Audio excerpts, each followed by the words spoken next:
ഇന്നിപ്പോൾ റേഷൻ കാർഡിൽ ഇവർ വ്യാജരേഖ ഉപയോഗിച്ച് ഇവർ പേര് ചേർത്തിരിക്കുന്നു.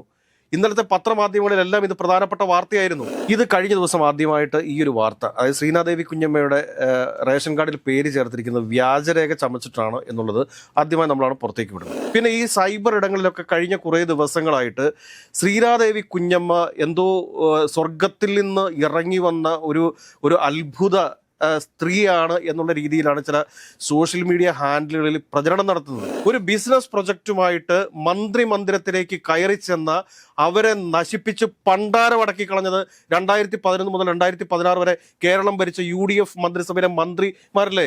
അതായത് ശ്രീനാദേവി കുഞ്ഞമ്മ NDTVയുടെ പ്രോഗ്രാമിൽ പങ്കെടുത്തു. അതുകൊണ്ട് ഇവരെ അടുത്ത പ്രാവശ്യം കോൺഗ്രസിന്റെ സ്ഥാനാർത്ഥിയായിട്ട് മത്സരിപ്പിച്ച് നിയമസഭയിൽ എത്തിക്കണം, മന്ത്രിയാക്കണം എന്നൊക്കെ പറഞ്ഞുകൊണ്ട് ഒരു ഈശ്വരൻ, അതായത് തന്ത്രിയുടെ ബന്ധുവായിട്ടുള്ള ഒരു രാഹുൽ ഈശ്വർ പറഞ്ഞിരിക്കുന്നു. ഇവരെന്താ ഇവിടുത്തെ രാജ്ഞിയോ? ഇവർക്കെതിരെ ആർക്കും സംസാരിക്കാൻ പാടില്ലേ? ഇവരെന്താ വിമർശനത്തിന് അതീതയായിട്ടുള്ള ഒരു സ്ത്രീയാണോ? ഇവരാണോ കോൺഗ്രസ് പ്രസ്ഥാനം കെട്ടിപ്പടുത്തത്? നമസ്കാരം. പുതിയൊരു കോൺഗ്രസ് നേതാവ് ഉൾപ്പെട്ട പുതിയൊരു കേസാണ് ഇപ്പോഴത്തെ ചർച്ചാ വിഷയം, ശ്രീനാദേവി കുഞ്ഞമ്മയുടേത്. അത് അവർ പത്തനംതിട്ട ജില്ലാ പഞ്ചായത്ത് അംഗമാണ്. പക്ഷെ അവർക്കെതിരെ വന്നിരിക്കുന്നത് ഗുരുതരമായൊരു ആരോപണമാണ്. റേഷൻ കാർഡിൽ തിരിമറി നടത്തിയാണ് മത്സരിച്ചതെന്നൊക്കെ ഉള്ളത്. അത് ഇന്ത്യയിലകത്ത് ചെറിയൊരു കേസല്ല. ഇവരൊരു പൊളിറ്റിക്കൽ ട്രാക്ക് റെക്കോർഡ്, കോൺഗ്രസിനെ സംബന്ധിച്ച് ഇടത് പാർട്ടി അല്ലെങ്കിൽ എതിർ പാർട്ടികളിൽ നിന്ന് ഇടഞ്ഞു വരുന്നവരെ ഒരു മാനദണ്ഡമില്ലാതെ എടുത്ത് മത്സരിപ്പിക്കുക എന്നൊരു നയം അവർക്കുണ്ട്. അതിനപ്പുറത്തേക്ക് ഇവർക്ക് വലിയൊരു പൊളിറ്റിക്കൽ ട്രാക്ക് റെക്കോർഡ് ഉണ്ടോ എന്ന് നമുക്ക് സംശയമാണ്. അപ്പോൾ എന്തായിരിക്കും ഇങ്ങനൊരു നേതാവിനെ എടുക്കുന്നതിൽ കോൺഗ്രസിന്റെ മാനദണ്ഡം, അല്ലെങ്കിൽ ഇനി ഈ വിഷയം ഇവരെങ്ങനെയാണ് ഡീൽ ചെയ്യാൻ പോകുന്നത്? കോൺഗ്രസിനെ സംബന്ധിച്ച് ഇപ്പോൾ ചെകുത്താനും കടലിനും ഇടയ്ക്കപ്പെട്ടൊരവസ്ഥയുണ്ട്. ആ അവസ്ഥയിലാണ് നിൽക്കുന്നത്. ഇത് കഴിഞ്ഞ ദിവസം ആദ്യമായിട്ട് ഈ ഒരു വാർത്ത, അതായത് ശ്രീനാദേവി കുഞ്ഞമ്മയുടെ റേഷൻ കാർഡിൽ പേര് ചേർത്തിരിക്കുന്നത് വ്യാജരേഖ ചമച്ചിട്ടാണ് എന്നുള്ളത് ആദ്യമായി നമ്മളാണ് പുറത്തേക്ക് വിടുന്നത്. ആ പുറത്തേക്ക് വിട്ടത് ഏകദേശം 8 ലക്ഷത്തോളം ആളുകൾ ആ ഒരു കാർഡ് കണ്ടിട്ടുണ്ട്, ആളുകളിലേക്ക് എത്തിയിട്ടുണ്ട് ആ കാർഡ്. അപ്പോൾ അതിനിടയിൽ വന്നിട്ട് ഏകദേശം ഒരു 500ഓളം ആളുകൾ വന്നിട്ട് ചിലർ അനുകൂലിച്ചും കമന്റുകൾ ഇട്ടിട്ടുണ്ട്, ചിലർ പച്ചത്തെറി പറഞ്ഞിട്ടുണ്ട്. അത് കുഞ്ഞമ്മയുടെ ഫാൻസ് അസോസിയേഷനിൽ പെട്ടിട്ടുള്ള ആളുകളാണ്. എനിക്കതിനകത്ത് അതിശയോക്തി തോന്നിയ ഒരു കാരണം എന്താണ് എന്ന് ചോദിച്ചു കഴിഞ്ഞാൽ, കോൺഗ്രസിന്റെ ഔദ്യോഗിക സ്ഥാനത്തിരിക്കുന്ന ഒരു ബ്ലോക്ക് പഞ്ചായത്ത് വൈസ് പ്രസിഡന്റ് അതിനിടയിൽ വന്നിട്ട് ജയ് കോൺഗ്രസ് എന്നും ജയ് ശ്രീനാദേവി കുഞ്ഞമ്മ എന്നൊക്കെ വിളിച്ചു കഴിഞ്ഞപ്പോഴത്തേക്ക് എനിക്ക് തോന്നിപ്പോയൊരു കാര്യമാണ്, ഇവർ ഏത് അങ്ങാടിയിൽ നിന്നാണ് കോൺഗ്രസിന്റെ അംഗത്വം സ്വീകരിച്ചത്? ശ്രീനാദേവി കുഞ്ഞമ്മയ്ക്ക് മുദ്രാവാക്യം ഇവൻ വിളിച്ചോട്ടെ, കുഴപ്പമൊന്നുമില്ല. പക്ഷെ ആ കൂട്ടത്തിൽ കോൺഗ്രസിന് മുദ്രാവാക്യം വിളിക്കാനായിട്ട് ഇവൻ നിൽക്കുന്നത് കാണുമ്പോൾ ഇവൻ കോൺഗ്രസ്സുകാരനാണോ എന്ന കാര്യത്തിൽ നമുക്കൊരു സംശയമുണ്ട്. പിന്നെ ഈ സൈബർ ഇടങ്ങളിലൊക്കെ കഴിഞ്ഞ കുറേ ദിവസങ്ങളായിട്ട് ശ്രീനാദേവി കുഞ്ഞമ്മ എന്തോ സ്വർഗത്തിൽ നിന്ന് ഇറങ്ങി വന്ന ഒരു അത്ഭുത സ്ത്രീയാണ് എന്നുള്ള രീതിയിലാണ് ചില സോഷ്യൽ മീഡിയ ഹാൻഡിലുകളിൽ പ്രചരണം നടത്തുന്നത്. അത് ആരാണ് പ്രചരിപ്പിക്കുന്നത് എന്നുള്ള കാര്യം ഇതിന് ആർക്കും സംശയത്തിൻ്റെ ആവശ്യമില്ലല്ലോ. അത് പ്രചരിപ്പിക്കുന്ന രാഹുൽ മാങ്കൂട്ടവുമായി ബന്ധപ്പെട്ട് നിൽക്കുന്ന ആ സോഷ്യൽ മീഡിയ ഹാൻഡിൽ ചെയ്യുന്ന ആളുകൾ ഒക്കെ തന്നെയാണ്. നമ്മളൊരു കാര്യം ശ്രദ്ധിക്കുക, ശ്രീനാദേവി കുഞ്ഞമ്മ, അതോടൊപ്പം തന്നെ രാഹുൽ മാങ്കൂട്ടം, ഷാഫി പറമ്പിൽ, പിന്നെ ഈ പറഞ്ഞ വിജയ് ഇന്ദുചൂടൻ, ഇവരുടെയൊക്കെ ഒരു സംസാരത്തിൻ്റെ ഒരു ട്യൂൺ നോക്കുക, ഒരു ശൈലി നോക്കുക. ഈ ശൈലി എങ്ങനെയാണെന്ന് വെച്ചാൽ ഒരേ പാറ്റേണിലാണ്, ഒരു വ്യത്യാസമില്ല. അതായത് ഏതോ ഒരു ഗ്രൂമർ തന്നെയാണ് ഇവരെല്ലാം ഗ്രൂം ചെയ്തുകൊണ്ടിരിക്കുന്നത്. എന്ത് സംസാരിക്കണമെന്നും എങ്ങനെ സംസാരിക്കണമെന്നും എവിടെ സംസാരിക്കണമെന്നും ഇവരെ പറഞ്ഞു പഠിപ്പിച്ചിരിക്കുന്നത്. ഞാൻ പറയട്ടെ, രാജൻ ജോസഫിനെ ഒരു ദിവസം പാതിരാത്രിക്ക് വിളിച്ചിട്ട് ഇവർ പച്ചത്തെറി വിളിച്ചിരുന്നു. അതിനുശേഷം പിന്നീട് ഇവർ നിഷേധക്കുറിപ്പുമായിട്ടിറങ്ങി. ഇന്നിപ്പോൾ റേഷൻ കാർഡിൽ ഇവർ വ്യാജരേഖ ഉപയോഗിച്ച് ഇവർ പേര് ചേർത്തിരിക്കുന്നു. ഇന്നലത്തെ പത്രമാധ്യമങ്ങളിലെല്ലാം ഇത് പ്രധാനപ്പെട്ട വാർത്തയായിരുന്നു. അതിനുശേഷം അവർ പരിഹസിച്ചു കൊണ്ടിട്ടിരിക്കുന്നു, കേരളത്തിൽ റേഷൻ കാർഡില്ലാത്ത ഒരു പാവം പിടിച്ച സ്ത്രീ ഞാൻ മാത്രമാണെന്ന്. പുച്ഛിക്കേണ്ട, നിങ്ങൾ കാണിച്ചിരിക്കുന്ന വ്യാജരേഖ ചമയ്ക്കൽ തന്നെയാണ്, അതിനകത്ത് ഒരു സംശയവും വേണ്ട. ഞാനൊരു കാര്യം ചോദിച്ചു കൊള്ളിട്ടുന്നത്, ഒന്ന് ആലോചിച്ച് നോക്കിക്കേ. നമ്മൾ സോളാർ കേസുമായി ബന്ധപ്പെട്ടിട്ട് വിവാദത്തിലായിട്ടുള്ള ഒരു വ്യക്തിയാണ് സരിത എന്ന് പറയുന്നത്. സരിത എത്ര മനോഹരമായിട്ടാണ് സംസാരിക്കുന്നത്, എത്ര മനോഹരമായിട്ടാണ് അവർ സംസാരിക്കുന്നത്. അവരെ സംബന്ധിച്ചിട്ട് അവരെന്ത് തെറ്റാണ് ചെയ്തത്? അത് പിന്നീട് എന്തൊക്കെ അല്ലെങ്കിൽ സംഭവിച്ചിട്ടുണ്ടെങ്കിൽ അതൊക്കെ ആയിക്കൊള്ളട്ടെ, അതിനെങ്ങനെ ഒന്നും സരിത ന്യായീകരിക്കേണ്ട ഞാനില്ല. പക്ഷെ ഞാൻ പറയുന്നത്, ഒരു ബിസിനസ് പ്രൊജക്റ്റുമായിട്ട് മന്ത്രിമന്ദിരത്തിലേക്ക് കയറി ചെന്ന അവരെ നശിപ്പിച്ച് പണ്ടാരമടക്കി കളഞ്ഞത് 2011 മുതൽ 2016 വരെ കേരളം ഭരിച്ച UDF മന്ത്രിസഭയിലെ മന്ത്രിമാരല്ലേ. ആർക്കെങ്കിലും നിഷേധിക്കാൻ വേണ്ടിയിട്ട് സാധിക്കുമോ? അപ്പോൾ ആ സരിത എത്ര മനോഹരമായിട്ട് സംസാരിക്കുന്നു. ശ്രീനാദേവി കുഞ്ഞമ്മ സംസാരിക്കുന്നതിനേക്കാൾ നല്ല മനോഹരമായിട്ട് തന്നെ സരിത സംസാരിക്കത്തില്ലേ? എന്തിനാണെന്നേ കോൺഗ്രസ് മാറ്റി നിർത്തുന്നത്? ഈ പറഞ്ഞ കോൺഗ്രസ് നേതാക്കന്മാർ മൂലം ജീവിതം നശിക്കപ്പെട്ട് ഇന്നിപ്പോൾ ആശുപത്രിയിൽ നിത്യ ചെലവിന് പോലും പൈസ ഇല്ലാതെ കഴിയുന്ന സരിതയും കൂടി കോൺഗ്രസ് പാർട്ടി ഏറ്റെടുക്കണം, മത്സരിപ്പിക്കണം സാധിക്കുമെങ്കിൽ എവിടെയെങ്കിലും. ഈ പറഞ്ഞ ശ്രീനാദേവി കുഞ്ഞമ്മയേക്കാൾ വളരെ മനോഹരമായിട്ട് തന്നെ സംസാരിക്കാൻ ശേഷിയുള്ള ഒരു സ്ത്രീയാണ് അവര്. ഇംഗ്ലീഷ് ഭാഷ വളരെ മനോഹരമായിട്ട് കൈകാര്യം ചെയ്യാൻ ശേഷിയുള്ള ഒരു സ്ത്രീയാണ് അവര്. എന്താ കോൺഗ്രസ് ഏറ്റെടുക്കാൻ വേണ്ടി തയ്യാറാവുമോ? പിന്നെ ഞാൻ വേറെ കാര്യം കൂടെ പറയട്ടെ. സ്വപ്ന സുരേഷ് എത്ര മനോഹരമായിട്ടാണ് സംസാരിക്കുന്നത്. അവർക്ക് +2 വിദ്യാഭ്യാസമേ ഉള്ളൂ എന്ന് ആരെങ്കിലും കണ്ടിക്കാൻ പറയുമോ? എത്ര മനോഹരമായിട്ട് ഇംഗ്ലീഷ് സംസാരിക്കുന്നു, എത്ര മനോഹരമായിട്ട് അറബിക് സംസാരിക്കുന്നു, എത്ര മനോഹരമായിട്ട് ഹിന്ദി സംസാരിക്കുന്നു, എത്ര മനോഹരമായിട്ട് മലയാളം സംസാരിക്കുന്നു. എന്ത് വിഷയത്തെക്കുറിച്ച് ചോദിച്ചാലും കൃത്യമായിട്ടുള്ള ആൻസർ പറയാൻ വേണ്ടിയിട്ട് അവർക്ക് സാധിക്കുന്നില്ലേ? അപ്പോൾ അവരെയും കൂടി കോൺഗ്രസ് ഏറ്റെടുക്കുന്നേ. അതായത് മനോഹരമായിട്ട് സംസാരിക്കുന്നതാണ് കോൺഗ്രസിലെ അംഗത്വത്തിനുള്ള മാനദണ്ഡമെങ്കിൽ ഇവരെയൊക്കെ കോൺഗ്രസ് ഏറ്റെടുക്കാൻ വേണ്ടി തയ്യാറാകണം. അതായത് ശ്രീനാദേവി കുഞ്ഞമ്മ NDTVയുടെ പ്രോഗ്രാമിൽ പങ്കെടുത്തു. അതുകൊണ്ട് ഇവരെ അടുത്ത പ്രാവശ്യം കോൺഗ്രസിന്റെ സ്ഥാനാർത്ഥിയായിട്ട് മത്സരിപ്പിച്ച് നിയമസഭയിൽ എത്തിക്കണം, മന്ത്രിയാക്കണം എന്നൊക്കെ പറഞ്ഞുകൊണ്ട് ഒരു ഈശ്വരൻ, അതായത് തന്ത്രിയുടെ ബന്ധുവായിട്ടുള്ള ഒരു രാഹുൽ ഈശ്വർ പറഞ്ഞിരിക്കുന്നു. ഈ രാഹുൽ ഈശ്വരനെയാണ് നിയമത്തിൽ ഇപ്പൊ കോൺഗ്രസ് സ്ഥാനാർത്ഥിയാക്കാൻ വേണ്ടിയിട്ട് പോകുന്നത്. ഒന്ന് ആലോചിച്ച് നോക്കിക്കേ.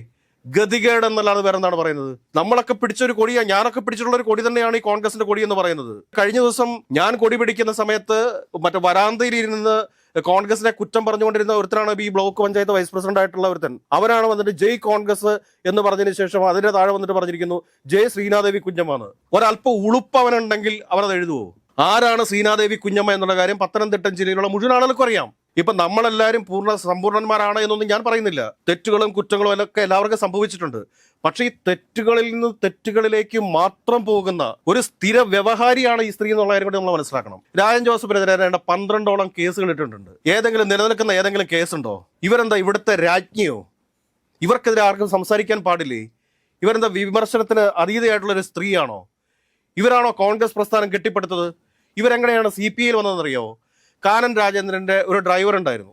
ഈ കാനൻ രാജേന്ദ്രന്റെ ഡ്രൈവറാണ് ഇവരെ ആദ്യമായിട്ട് കാനൻ രാജേന്ദ്രനെ കൊണ്ട് പരിചയപ്പെടുത്തുന്നത്. അതിനുശേഷം ഈ ഡ്രൈവറെ ഇവർ തഴഞ്ഞു എന്ന് മാത്രമല്ല, അന്ന് കാനൻ രാജേന്ദ്രൻ വിളിച്ചിട്ട് അന്നത്തെ ജില്ലാ സെക്രട്ടറി ആയിരുന്ന ജയൻ എന്ന് പറയുന്ന ആളോട് പറഞ്ഞു, ഇങ്ങനൊരു പെൺകുട്ടിയുണ്ട്, അവരെ വേണ്ട രീതിയിൽ പരിഗണിക്കണമെന്ന് പറഞ്ഞു. അങ്ങനെ ഇവരെ ആദ്യമായിട്ട് AIFന്റെ മെമ്പറാക്കി.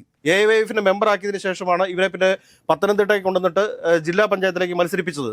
ജില്ലാ പഞ്ചായത്ത് വൈസ് പ്രസിഡന്റ് സ്ഥാനം കിട്ടിയിട്ടില്ല എന്നതിന്റെ അടിസ്ഥാനത്തിൽ താനാക്കിയ ജില്ലാ സെക്രട്ടറിക്കിട്ട് പണി കൊടുത്ത ആ സ്ത്രീയാണ് ഇവര്. അല്ലാണ്ട് ഇതിനൊക്കെ ഇപ്പുറത്തേക്കുള്ള എന്ത് മഹത്വമാണുള്ളത്? ഒരു നല്ല ഗ്രൂമറും നല്ലൊരു പേഴ്സണാലിറ്റി ഡെവലപ്പറും ഉണ്ടെങ്കിൽ, നല്ലൊരു മോട്ടിവേറ്ററും ഉണ്ടെങ്കിൽ ആരെയും ഇതിനേക്കാൾ മനോഹരമായിട്ട് സംസാരിക്കുന്ന ആളാക്കി മാറ്റാൻ വേണ്ടിയിട്ട് സാധിക്കും. അത് മനസ്സിലാക്കാനുള്ള ഒരു സാമാന്യ ബോധം കേരളത്തിലെ പൊതുസമൂഹത്തിനില്ലേ? ഇവരാണോ കേരളത്തിലെ ഏറ്റവും വലിയ സ്വാതന്ത്ര്യ സമര സേനാനി എന്ന് പറയുന്നത്? അർദ്ധരാത്രിക്ക് സഹോദരനും സഹോദരിയും കൂടി ചേർന്നുകൊണ്ട് ഒരു പൊതുപ്രവർത്തകരും മാധ്യമ പ്രവർത്തകരുമായിട്ടുള്ള രാജൻ ജോസഫിനെ പച്ചത്തെറി പറഞ്ഞ് ഇതാണോ ഇവരുടെ കുടുംബ മഹിമ എന്ന് പറയുന്നത്? അത് ആലോചിച്ച് നോക്കിക്കേ. ഇതാണോ കോൺഗ്രസിന്റെ ചരിത്രവും പാരമ്പര്യവും എന്ന് പറയുന്നത്? ലക്ഷക്കണക്കിന് രക്തസാക്ഷികളുടെ പൈതൃകം പേറുന്ന ഒരു മഹത്തായ പ്രസ്ഥാനമല്ലേ ഈ ഇന്ത്യൻ നാഷണൽ കോൺഗ്രസ് എന്ന് പറയുന്നത്? ആ ഇന്ത്യൻ നാഷണൽ കോൺഗ്രസിനകത്തേക്കാണ് ഇതുവരെ പോലെയുള്ള ഇവരെ ഒന്നും വിശേഷിപ്പിക്കാനായിട്ട് നമുക്ക് വാക്കുകൾ പോലും കിട്ടുന്നില്ല. അതിനുശേഷം ഇവരെ ന്യായീകരിച്ച് വേറൊരു ചീള് പയ്യനുണ്ട്, ഒരു ഫെനി. അവനൊക്കെ അവഗണിച്ചു വിടാൻ, അവൻ്റെയൊക്കെ പേര് പോലും പറയാൻ നമുക്ക് താല്പര്യമില്ല. അവൻ കഴിഞ്ഞ ദിവസം ഒരു ഫേസ്ബുക്കിൽ ഒരു പോസ്റ്റ് ഇട്ടിരിക്കുകയാണ്, പാപത്തിന്റെ ശമ്പളം മരണമാണത്രേ. രാജൻ ജോസഫ് സ്വർഗത്തിൽ പോകുമോ നരകത്തിൽ പോകുമെന്ന്. രാജൻ ജോസഫ് എവിടെ പോകണമെന്ന് നമുക്ക് തീരുമാനിച്ചോളാം. പിന്നെ ഈ സിനിമയിലെ ഡയലോഗ് അടിച്ചുകൊണ്ടും BGM ഇട്ടുകൊണ്ടും നീയൊക്കെ സോഷ്യൽ മീഡിയ കിടന്നുണ്ടാക്കിക്കോ. അതിന് മാത്രമേ നിന്നെക്കൊണ്ടൊക്കെ സാധിക്കത്തുള്ളൂ. ലോകം കാണാത്ത ഇവന്മാരോടൊക്കെ എന്തെങ്കിലും പറഞ്ഞിട്ട് വല്ല കാര്യമുണ്ടോ? ഇവരൊക്കെ എന്താണ് ലാലേട്ടൻ പറഞ്ഞ ഡയലോഗിന്റെ ഒരു ബാക്ക് എന്നുള്ളതിനെ കുറിച്ചെങ്കിലും ഇവർ അറിയുമോ? ആ ഡയലോഗിൽ അടങ്ങിയിരിക്കുന്ന അർത്ഥങ്ങളെ കുറിച്ച് ഈ ചീളി ചക്കനറിയാമോ? രാഹുൽ മാങ്കൂട്ടത്തിലിന്റെ അണ്ടർവെയർ ആലക്കി കൊടുത്തുകൊണ്ട് അവനിപ്പോൾ KSUവിന്റെ സംസ്ഥാന ജനറൽ സെക്രട്ടറി ആയി എന്ന് പറഞ്ഞുകൊണ്ടാണ് ഈ കിടന്ന് വർത്തമാനം പറഞ്ഞുകൊണ്ടിരിക്കുന്നത്. ഇങ്ങനത്തെ കുറെ ഇട്ടിക്കണ്ടപ്പന്മാരെ കോൺഗ്രസ് ചുമന്നു കഴിഞ്ഞാലത്തെ അവസ്ഥ കോൺഗ്രസിൻ്റെത് ഏറെ പരിതാപകരമായ രീതിയിലേക്ക് പോകുമെന്ന കാര്യത്തിൽ ഒരു സംശയവും വേണ്ട. എത്ര നല്ലൊരു രാഷ്ട്രീയ പ്രസ്ഥാനമാണെന്ന് ഈ കോൺഗ്രസ് എന്ന് പറയുന്നത്. ആ കോൺഗ്രസിനകത്തേക്കാണ് ഇതുപോലെയുള്ള ജീർണത പിടിച്ച ആളുകളെ വലിച്ചു കയറ്റിക്കൊണ്ട് വരുന്നത്. ഞാൻ പറഞ്ഞത് ശരിയല്ലേ? ശ്രീനാദേവി കുഞ്ഞമ്മയൊക്കെ സംസാരിക്കുന്നതിനേക്കാളൊക്കെ എത്ര മനോഹരമായിട്ടാണ് സരിതയും സ്വപ്നയും ഒക്കെ സംസാരിക്കുന്നത്. അവരെയും കൂടി കോൺഗ്രസ് പാർട്ടി ഏറ്റെടുക്കണം. കോൺഗ്രസ് പാർട്ടി മൂലം അല്ലെങ്കിൽ കോൺഗ്രസിന്റെ ഒരു മന്ത്രിസഭ മൂലം കുടുംബം നശിച്ചുപോയ അല്ലെങ്കിൽ ജീവിതം നശിച്ചുപോയ ഒരാളാണ് സരിത. അവരെ സംരക്ഷിക്കേണ്ട ഒരു ധാർമ്മിക ബാധ്യതയെങ്കിലും കോൺഗ്രസ് പാർട്ടിക്കുണ്ട്. അവരെ കൊണ്ട് മുഖ്യമന്ത്രിയെ വലിച്ച് താഴെ ഇടിപ്പിക്കാനും വേറൊരാൾക്ക് മുഖ്യമന്ത്രി ആകാൻ വേണ്ടിയിട്ടൊക്കെ നടത്തിയിട്ടുള്ള ശ്രമങ്ങളെക്കുറിച്ചൊക്കെ കൃത്യമായ ധാരണയുടെയും ബോധ്യത്തിന്റെയും അടിസ്ഥാനത്തിൽ തന്നെയാണ് ഇത് പറയുന്നത്. അവരെ കൂടി സംരക്ഷിക്കുന്നേ. എന്തിനാ അവരെ സംരക്ഷിക്കാതിരിക്കുന്നത്? അവർക്ക് കൂടി കോൺഗ്രസിൽ മെമ്പർഷിപ്പ് കൊടുക്കുക, എവിടെയെങ്കിലും നിർത്തി മത്സരിപ്പിക്കുക, വിജയിപ്പിക്കുക, പറ്റുമെങ്കിൽ മന്ത്രിയാക്കുക. അതല്ലേ കോൺഗ്രസിന് ഇനി ചെയ്യാൻ പറ്റുള്ളൂ. അതോടൊപ്പം തന്നെ സ്വപ്ന സുരേഷ് നിലവിലുള്ള UDF-ന്റെ പ്രതിപക്ഷം നടത്തുന്നതിനേക്കാൾ കൂടുതലായിട്ടുള്ള പ്രതിപക്ഷ പ്രവർത്തനം നടത്തിയിട്ടുള്ള ആളാണ് ഈ സ്വപ്ന സുരേഷ് എന്ന് പറയുന്നത്. അപ്പോൾ ആ സ്വപ്ന സുരേഷിനെ കൂടി കോൺഗ്രസ് ഏറ്റെടുക്കുന്നേ എത്ര മനോഹരമായിട്ടാണ് സംസാരിക്കുന്നത്. സ്വപ്ന സുരേഷിനെയും സരിതയെയും അതോടൊപ്പം തന്നെ ശ്രീനാദേവി കുഞ്ഞമ്മയും കൂടെ ഒരു പ്രസംഗ മത്സരത്തിൽ പങ്കെടുപ്പിച്ചു കഴിഞ്ഞാൽ സ്വപ്ന സുരേഷിന് 1ാം സ്ഥാനം, അല്ലെങ്കിൽ സരിതയ്ക്കായിരിക്കും 1ാം സ്ഥാനം കിട്ടുക. 3ാം സ്ഥാനമേ ശ്രീനാദേവി കുഞ്ഞമ്മയ്ക്ക് കിട്ടത്തുള്ളൂ. എന്തിനു മാറ്റി നിർത്തണം? അവരും കൂടി കൂട്ടത്തിൽ കൂട്ടാൻ വേണ്ടിയിട്ട് കോൺഗ്രസ് തയ്യാറാകണം എന്നാണ് പറയാനുള്ളത്.